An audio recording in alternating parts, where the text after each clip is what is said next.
घर की आखिरी रोशनी, एक इमोशनल फैमिली स्टोरी। शाम का वक्त था। गांव के पुराने कच्चे घर में हल्की हल्की ढलती रोशनी फैल रही थी।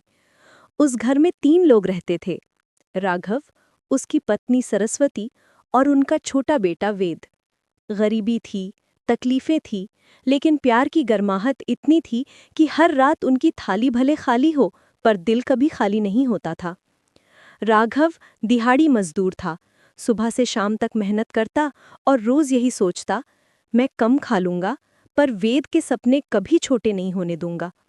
सरस्वती हर रात राघव के पैर दबाते हुए कहती, तुम ही तो हमारा सहारा हो, खुद को मत थकाया करो।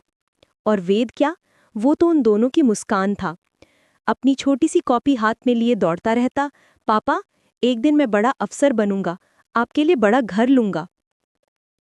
जिंदगी धीरे धीरे चल रही थी। फिर एक दिन राघव बीमार पड़ा। कमजोरी, बुखार और थकावट ने उसे बिस्तर से उठाने ही पाने दिया।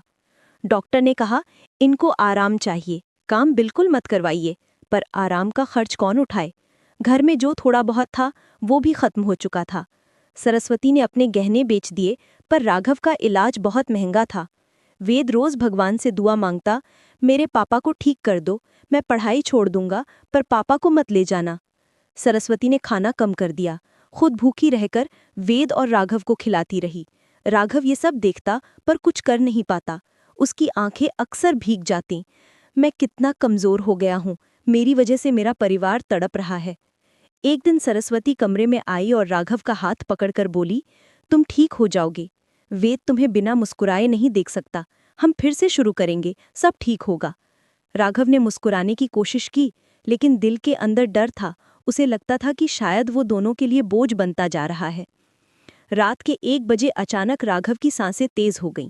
सरस्वती घबराकर उसे उठाने लगी, पर राघव ने उसका हाथ पकड़ा और बेहद धीमी आवाज में कहा, सरस्वती, मेरा वेद, उसका ख्याल रखना, उसे पढ़ाना, उसके सपने मत छीनना।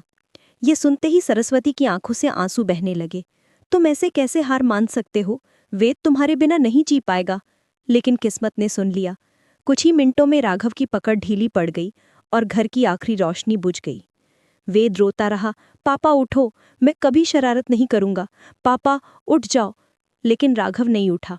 सरस्वती ने वेद को सीने से लगाया और कांपती आवाज में कहा, बेटा, अब हमें तुम्हारे पापा के सपने पूरे करने हैं। उस दिन से वेद पढ़ाई में इतना डूब गया कि हर रात वो वही लाइन दोहराता, पापा, मैं आपको गर्व महसूस कराऊंगा।